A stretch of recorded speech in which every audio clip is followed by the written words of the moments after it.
What's up, everyone? Welcome into the All 22 NFL podcast, the official podcast of the All 22 fantasy football platform, the only fantasy football game with full 53-man rosters, including offensive linemen, where you get to choose personnel packages and have access to PFF grading and advanced stats to make decisions each week.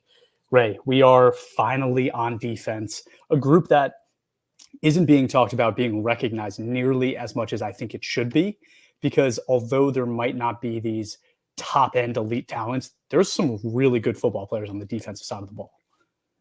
Yeah, there really is. Maybe there's not the Gerald McCoy, like absolute no-brainer, top 5, top 10 type of talent. But otherwise, defensive interior is really deep. A lot of like late first-ish round type guys. And these are good football players. Yeah, so there's no brainer, can't miss guy, but lots of good football players here, and they're pretty fun to watch. So I want to get started with Byron Murphy. If you want to start his, just rattle off his numbers, I'll just get right to it. Yeah, absolutely. Let's do that. So Byron Murphy from Texas, 21 years old, 6'1", 308 pounds, has played 1,100 snaps, plays the majority of those in the A and B gap. He has an 80.5 run defense grade and a 91.5 pass rushing grade. Had 9 career sacks and 62 hurries, 49 stops. He's a pretty good player. Yeah, he is. And I'm going to compare him a little bit to another player as we go through this here. You said 6'1", what was that, 309, 311 or something? 308, yep. 308, yeah, right, 310, whatever. He eats breakfast, he's 310. So not prototype size, but not necessarily huge undersize either. But we're going to start off here. So he's number 90 on Texas. So right here, he's lined up over the inside shoulder of the right guard here.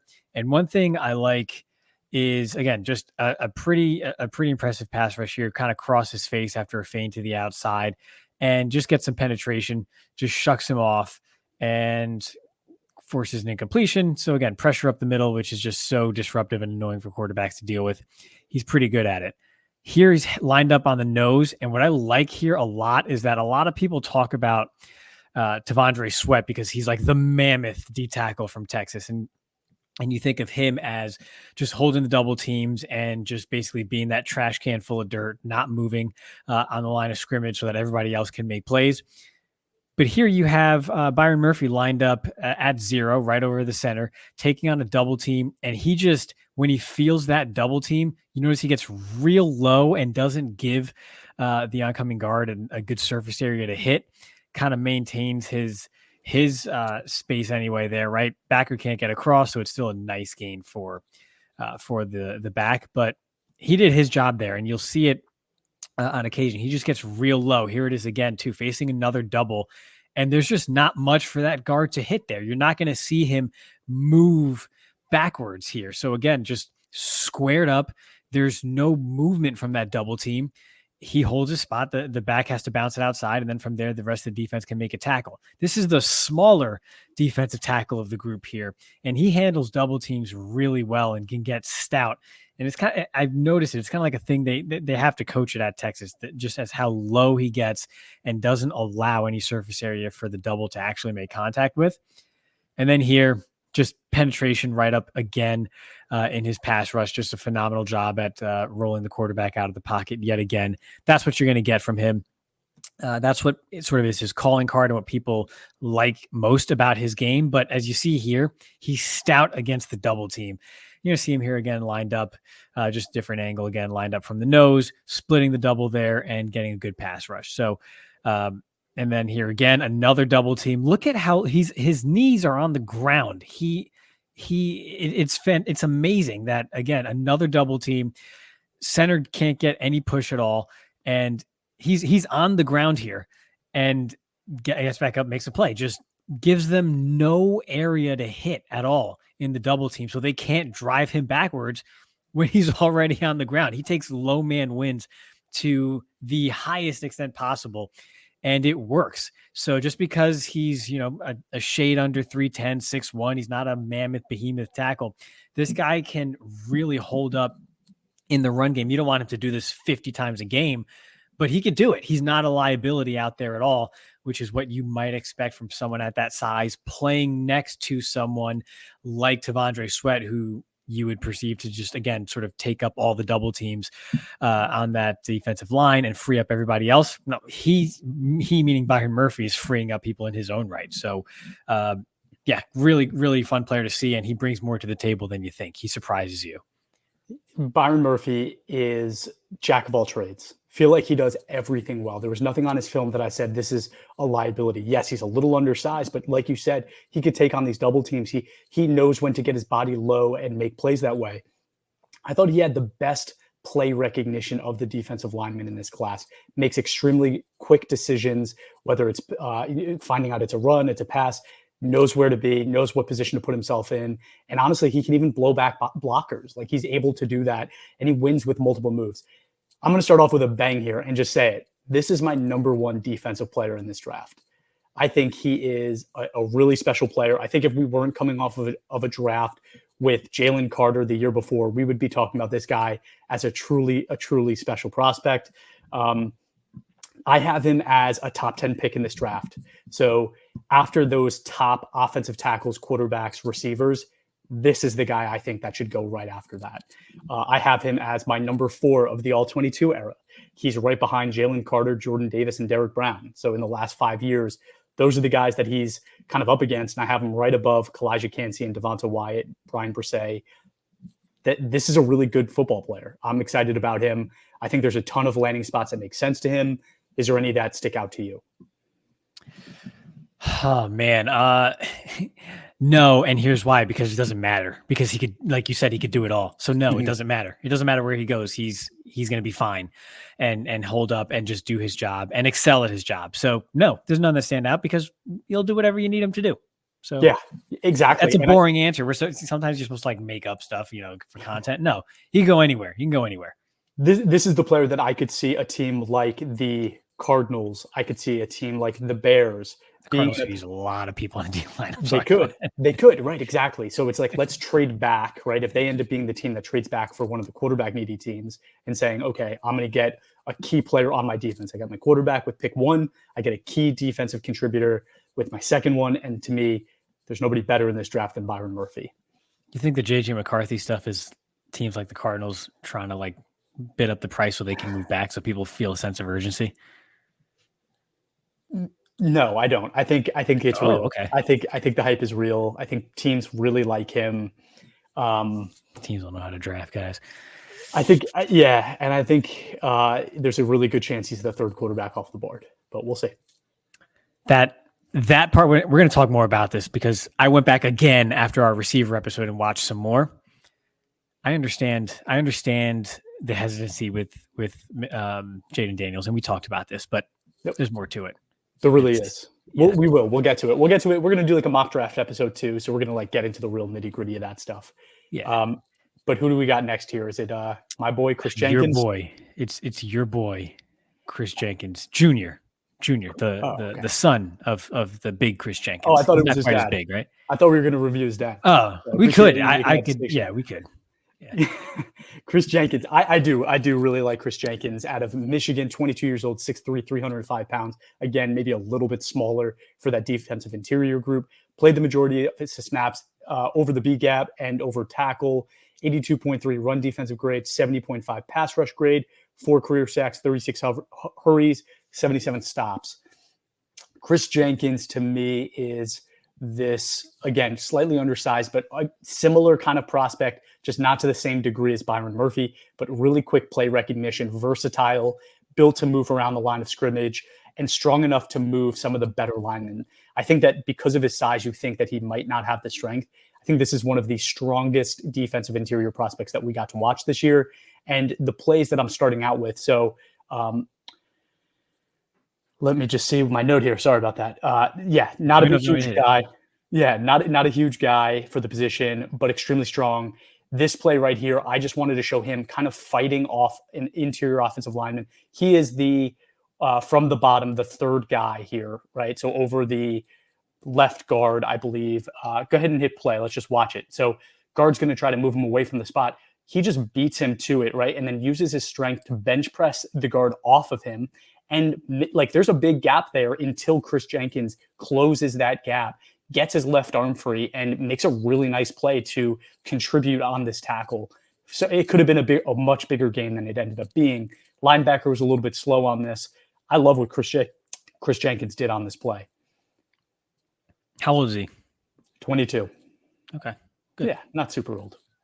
Second play, wanted to show a pass rush. He does have some really special moves at pass rush. And again, he has that really quick play recognition. He offers up a really nice spin on this play, gets a hurry, gets to the quarterback. Quarterback has to throw the ball away. This is Michael Penix, right? Strong arm, could have made a play.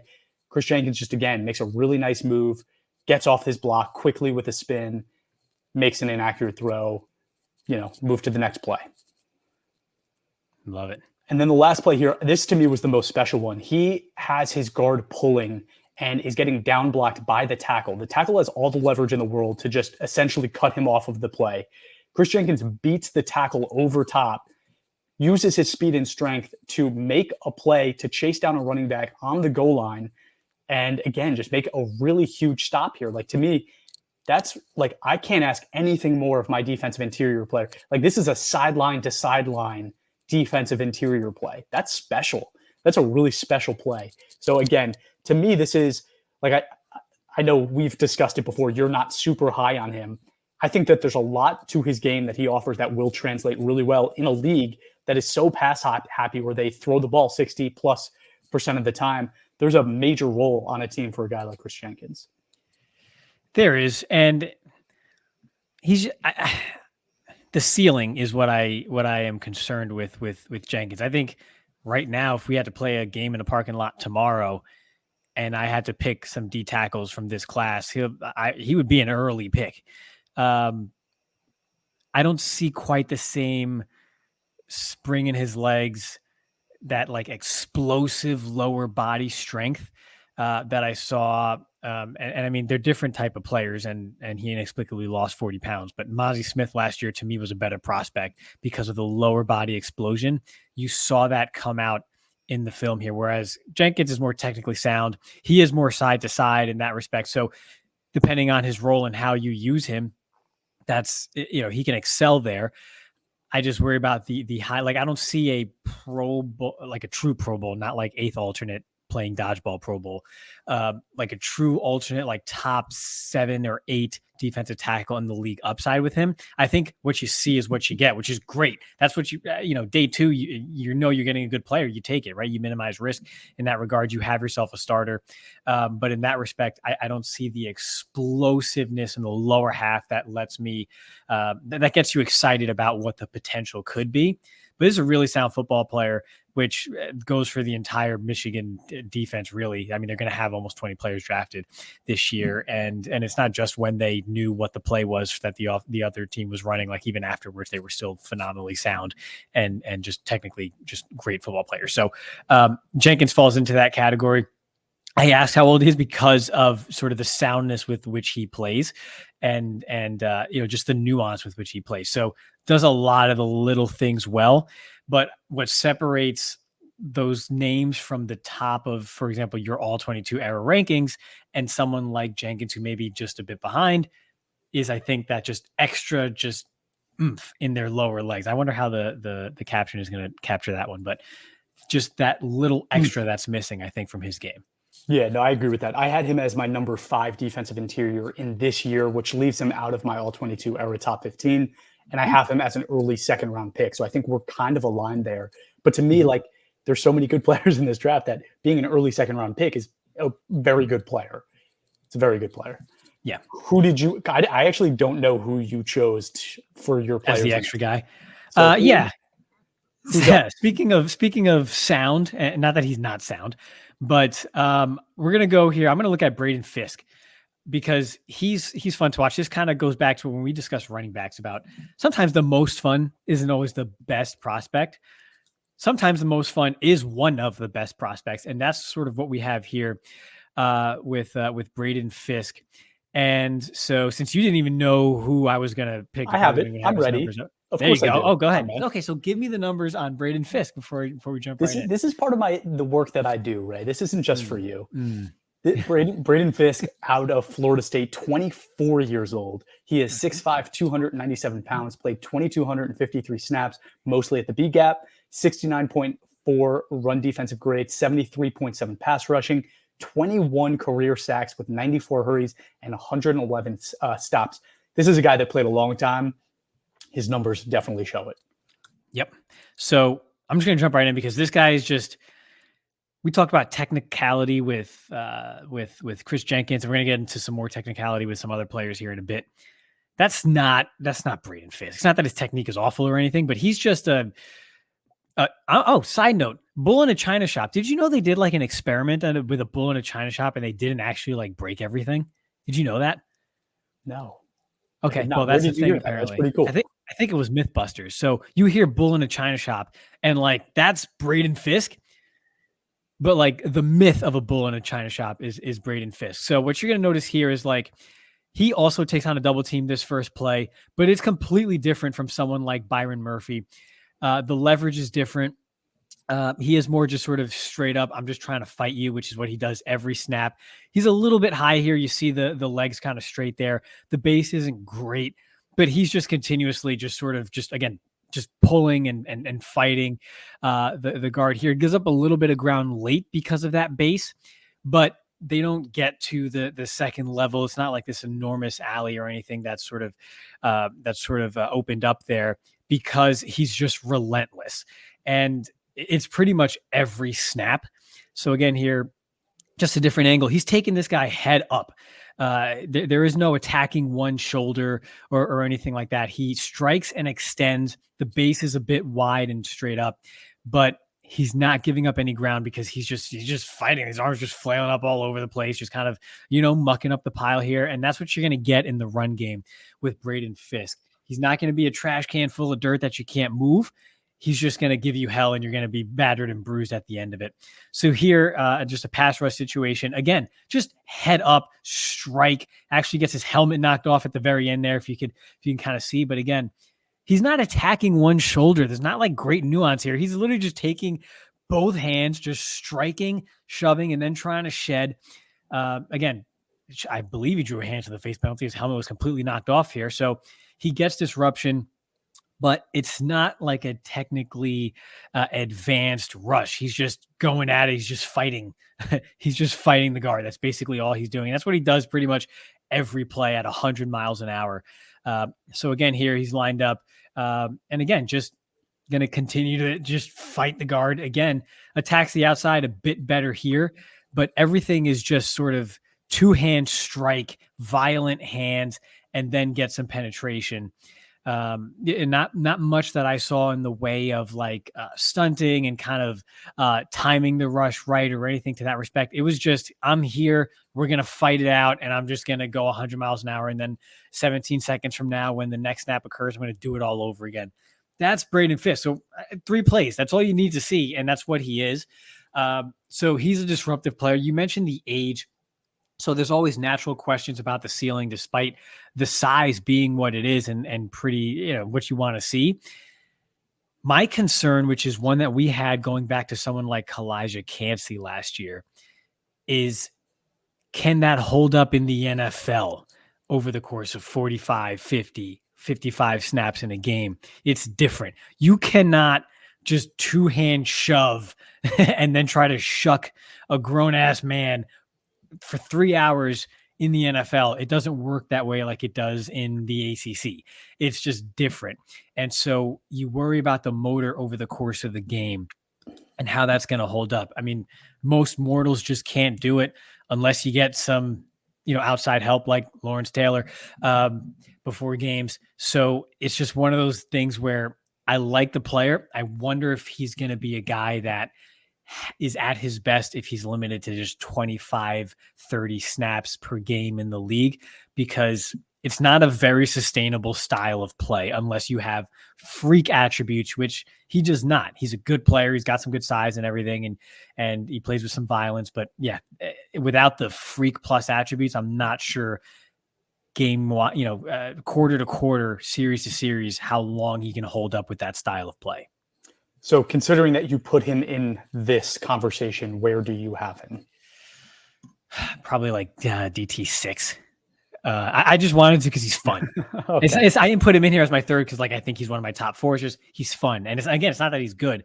If you're set and you're in round 3, and you want like a third tackle in your rotation, I think he's the perfect guy for that because he's going to wreak havoc every snap he's in. It's just that if every snap he's in is 12 a quarter, then you're in trouble because late in the game that tends to wear down. Okay. Yeah. So we have him exactly the same. He is my 6th, and I have my notes almost. It's almost like I'm repeating you. Motor player, good finish, violent fighter, but has basically 2 moves and nothing else at 24 years old, which is a huge problem. And his play strength will be minimized at the next level because you can't just use strength at the next level. Luckily for him, he went to the combine and was like this crazy elite athlete. So I think that for that alone, I kept him at 6. But if he didn't have that, I think he would have fallen pretty far back for me. I don't have him as this extremely, extremely high-level athlete. And it's, you including him here means somebody got dropped out. So I'm curious who, when we finish this conversation, like who it is that fell out of the 5 that you decided to put him in instead of. But until we get there, let's go to T'Vondre Sweat, the other Texas defensive interior. Oh, we're going to, okay, yeah, hold on. Or were you going to do Newton?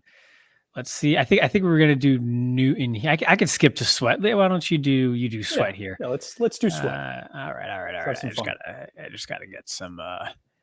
While you're doing that, T'Vondre Sweat. Yeah. The other big Texas defensive interior, massive human being, 22 years old, 6'4", 362 pounds. Okay, massive dude. 1,800 snaps played, mostly in the B gap, but can obviously probably be fine in the A gap if that's what a team decided to use him at.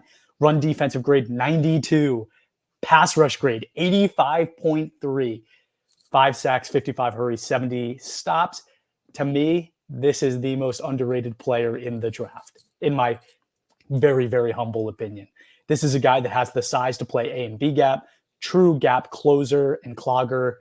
And in my opinion, I think he does have a pretty darn good arsenal of moves that he uses. Obviously, he's going to be limited as a pass rusher. His explosion, his get off is slow. He's 365 pounds, right? And that could potentially limit him to a 2-down player. But I wouldn't. If it's me, it's my team, and I'm the one drafting him, he's going to be on the field for me. So let's start it off. Actually, this play, it looks like started a little early, so that's fine. He is the guy. He is the guy being double teamed. If you see 74 on Alabama with his back to us and the other guy next to him, that is T'Vondre Sweat being double teamed by those 2 guys, right? And there's not much chance that T'Vondre Sweat can win this rep. So what does he do? He gets really low. You talked about that before with the other guy, Murphy. Same kind of thing. These guys are smart. That's what you're taught to do. When you're a defensive interior player, 93 there. It's coming in glitchy for me. But anyway. It's always your guy. It's always your guy. Must be something about me, dude. You're taught if you were double teamed and you think you're going to get pushed off the ball, what do? Get low, fall to the ground, create a pile, right? That's what he does. He does it really well. This is a 365 guy. Him alone is a pile, right? So like he does it really well. He kind of clogs it up, gives the linebacker space to come up and make a play. If he doesn't do what he did on that, there's going to be a big gain, and it's pretty limited. I think you just went to the next play if you want to rewind that one. Play 2 is awesome, and not because he makes a good play, but it's because Alabama tries to double team him again. And look at what he does here, right? He is beat. He has a guy on his back, a guy on his front. He's being double teamed, and essentially he has no opportunity to win the play. Look at him. They don't move him an inch. He just clogs it up, right? Not a great play by 41, but yep. Yeah. No, the linebackers in Texas do not do Murphy or Sweat any justice at all. It's pathetic. But anyway, to have 2 guys on you to take up that kind of space in the run game is special. And to me, that's really important. And it's something a lot of NFL teams don't have. As a Packer fan, we haven't had it in a long time. As a Cowboy fan, I know you guys have been trying to kind of figure that out for a long time. To me, this is a guy that could go to either of those teams at that pick, right? My spot for him was pick 25 and above. So that's the range I kind of have him in. This third play here is kind of a joke, but it's really just showing that he is this relentless player. He has no explosion off the ball, but he's going to get after it, right? He's going to put his hands up. He's going to get in the quarterback's face. He's going to do whatever he can do to help out. like, again, he's not this amazing pass rusher by any means, but like, it's kind of cute and slow the way you just did that. But he's going to get after it, right? And like, that's what I want on my team. I want a guy that's going to just give me high effort at 365 pounds, and then it's going to just clog up the middle lane so that you can't run on me, right? Like, I think that's being really downplayed in the NFL today of how important that is, because honestly, like, the Packers have lost playoff games throughout Aaron Rodgers' career because we don't have that guy. The Cowboys keep losing those first-round playoff games because you don't have that guy. Like, it's big, it's important, and I think a guy like T'Vondre Sweat is important. He's my DT2 in this class, DI2 in this class. That's a big thing to say because there are some really good guys in this class. He's my number 2 because I think that he offers something. He's not an elite player, but he offers elite traits that, to me, translate immediately at the next level and can just be, you put him on the field and he's going to do things. He's going to damage the opponent. I'd take him in the top 25. I really would. That's high praise. You really like this defensive interior class. I do. I would take the traits top 25, but he's still not top 2 in the class for me. I worry, like, get to 340, get to 338. Like, you don't need to be 360. And you were 360 in Texas. Like, you know how hard it is to stay at 360 in Texas with how hot it is over there? Like, I don't understand that. So, you made me spit out my water. Yeah, appreciate nice. that. 340, I think, would be an ideal weight for him because you're still going to have that strength, that immobility for double teams to really move you off the ball and to give offenses what they want. That you could still be all of that at 340. Just move a little bit better and last a little bit longer. It's just tough to play at that 360-pound weight. There's probably an obvious name that's just not coming right now as it relates to in the NFL guys that heavy that are playing at a great at a super high level right now. Get to 340 and I think we're fine. Vita Vea, right? Like, it's like players like that. Yeah. But even Vita Vea, I think, is around 340. I don't think he's 3. I could be totally wrong. I don't know. But even so, Vita Vea was a different animal. They don't weigh these guys every year, right? It's like they do your combine weight, and that's your weight your entire 15-year career. It makes no sense, but yeah. Right. But Vita Vea, I mean, in and of himself was like super explosive in the lower body, which, I mean, there's a reason he was as highly touted as he was and as dominant as he was at that size compared to someone who, the guys who like him would say late first and maybe consensus is second-ish, right? Like early to mid-second round, as opposed to there was obviously no discussion of that with Vita Vea. It was, no, this is a top-end player and he's not going to last very long in the first round. So that's the difference between guys like that when you look at the prototype size and such. So not prototype size coming up here, but the last guy on the list is Jer'Zhan Newton, who's a name who's been on the radar for a while. Could have came out last year, had some like borderline first round grades and kind of maintained that, right? Didn't really change the narrative around his stock, but not necessarily in a bad way. It's just basically kind of confirmed who he was, which is a fantastic player. So I'm going to go ahead, pull him up here. While you're doing that. And name the numbers. So Illinois, 21 years old, 6'2", 295 pounds. So another very lean defensive interior player. Played almost 2,100 snaps, B gap and over the tackle primarily. 77.1 run defensive grade, 84 pass rush grade, 15 career sacks, 73 hurries. I don't have stop numbers. Okay, you ready? Yeah. All-around player. We're just going to get into it. He's just very good at what he does. So he's going to be number 4 on Illinois right here, lined up on the outside shoulder of the right guard, so to the left of your screen.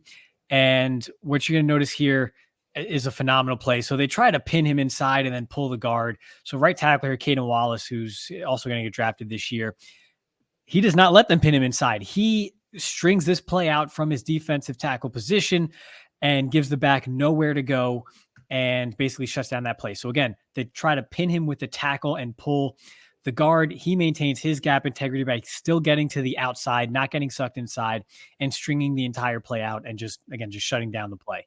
So you talked about sideline to sideline earlier. That's what Jer'Zhan Newton brings. He's a sideline to sideline defensive interior player, which is not easy to find. Here, lined up at the goal line. So you see like old school wing tee package here. This is just straight muscle ball. So right now he's lined up on the outside shoulder of the left guard, in between the guard and the left tackle. And you're just going to see him blow up the play. He's just going to walk back, number 56. I mean, just look right here. The ball has just been snapped. Look at his penetration compared to everybody else. He is just as far upfield, maybe even further in the backfield than the unblocked defender on the edge. That's how quick and explosive he was off the ball, and just completely blows up this entire play. So again, just there's nowhere for the back to go. Just he alone, probably the smallest lineman on that field, blows up the entire play in just a goal line muscle ball type situation. You're going to see it here again, number 4, just walking back the guard and just mucking everything up. That angle's awesome. Yeah, it's phenomenal ball. So again, this is 2 plays later. So now it's 3rd and goal again from about the 2. He's lined up again on the outside shoulder of the guard. You see him here, and he's just going to now again just beats the guard to the punch with his explosiveness off the ball. And this time he's going to maintain sort of that outside leverage, just string it out again. And there's nowhere for the back to go. So I want you to notice from this angle, again, ball's at the 2-yard line. When he establishes contact, he walks the guard back to the 5. So he gets penetration, but is also stringing the ball or stringing the back outside. So he's not just a vertical penetrator, where sometimes if you just penetrate vertically as a defensive interior player, you kind of create like a natural seam for a back to hit if he hits the hole quick enough. That's not the case here. He gets vertical, but then also towards the sideline to string the play out. So there's nowhere for the back to go at all. And then he gets help from his buddies and just shuts the whole thing down. So again, from this angle, just shutting everything down. Basically, he alone just controls that side of the line of scrimmage. Again, here, he's going to be lined up on the other side of the line now. I'll try to pause at a better angle before we get to the start here. Had happened pretty quickly. So again, number 4, he's going to be lined up to the outside of the right guard here. And again, it's just going to maintain his outside leverage here, maintain his gap between the guard and the tackle. But then he's going to see the back cutting it up here. He's going to cross face and then make the play. So he wasn't just content with establishing his gap to the outside. He's going to work back inside once he sees the cut back here, work under the block from number 10. And look at this alley here for number 13 for the back. If Newton doesn't make this play, this could be a big gain. You have the back coming here across. So maybe he can tackle him for maybe like a 5-yard gain. But if not, there's nothing else there for the defense to stop this play here. So Newton makes that contact, really just takes out the legs, and then everything sort of gets muddied up from there. But again, that's all Newton, again, doing a little bit extra, does his job and then some. So again, same thing here. This time, instead of, he's just going to hold his gap. He's not as stout. You're not going to see as often as we did with someone like Byron Murphy or the Texas guys, him take on those double teams. It's not exactly his game, but in this instance, he's going to stay stout and not give up too much ground and basically stifle the momentum that way. So here again, not a double, but you see the extension of the arms here. Just look at the knee bend here. So he's got power being driven through his legs. And, then everything just gets muddied up at that point. But he stands his ground. He does not give up ground and allow the offense to move the line of scrimmage in their favor. So I didn't even realize I had these many plays with Jerz'han Newton. I guess it just kind of happened that way because you're just having fun. So I don't even know what this play is. Let's just watch it together. Yep. Pass rush here. Phenomenal hands. Just beats him right off the snap. Again, using his hands and creates pressure, and somehow the defense still gives up a first down on this play. But just watch the quick hand swipe here and immediate pressure to the quarterback. So what I'll talk about a bit more here. I think this was the last play of Newton, so we can stop that there. The one thing about Newton that I'll just say on the upfront here is that sometimes when in his pass rush, if you do get hands on him early, that's when the lack of prototype size shows up where, okay, no, you're really not 300 pounds. You can kind of get your momentum stopped a bit. He's a motor player. So he's, this isn't someone who just stops in his tracks, but you can stifle his rush if you win early and get inside. But he's very good with his hands and doesn't allow that to happen very often. And when you couple that with his lower body explosion, it's a heck of a player, despite the, you wanting to see 10 to 15 pounds more on him. He's your number 2? I don't know. He might be my number 1. He might be my number 1. Ooh. So disruptive. So the thing, here's the reason why I go back and forth between him and Byron Murphy as my top defensive tackle is I saw more of the side to side disruption from Newton than I did from Murphy. They're both penetrators. They're both really good at creating pressure in their own lanes, but I saw more of the disruption across the line of scrimmage from Newton than I did Murphy. Part of that is because maybe other players on Texas were, like T'Vondre Sweat, were disruptive, and Murphy just wasn't able to do that because if it was away from him, the play was being made by his buddies over there on the D line, whereas Newton wasn't surrounded by that same type of talent at Illinois, although pretty underrated defense. So it could be that, but I saw in that regard from Newton than I did Murphy. And that's what keeps me going back and forth because Murphy's got a bit more size. They're both pretty explosive. I like the stoutness from Murphy on double teams, but Newton is just, man, he's just everywhere. It just feels like he's everywhere when you play him.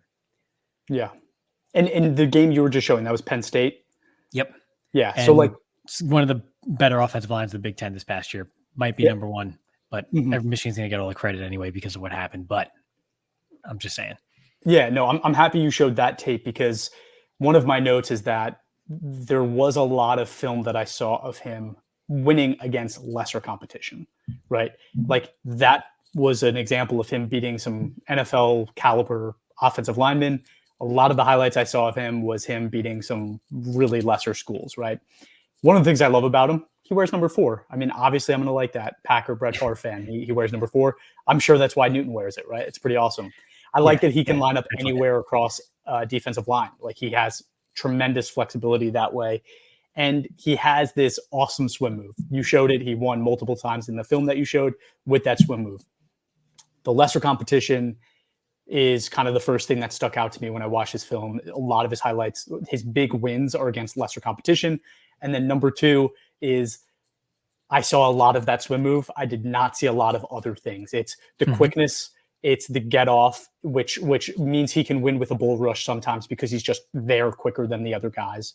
But if he's not, he's using his swim move. That's it. Like I did not see him win in the pass game with anything else. So that was a big concern of mine. I wanted to see more of an array of moves.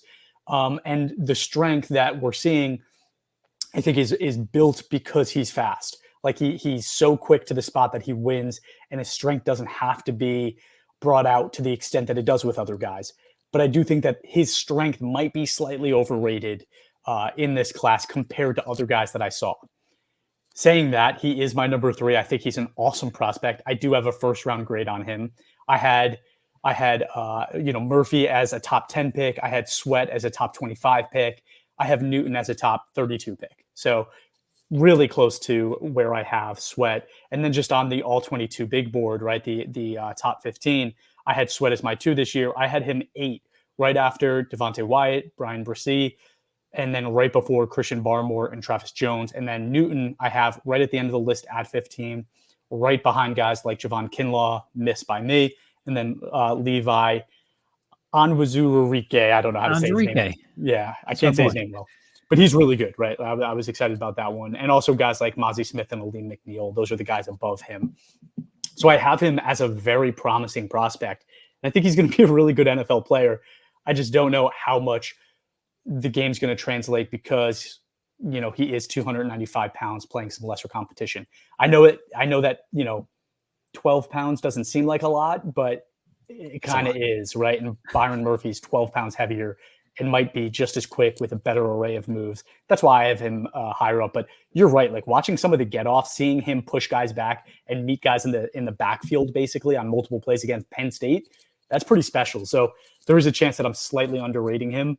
But I kind of still feel confident with my evaluation there.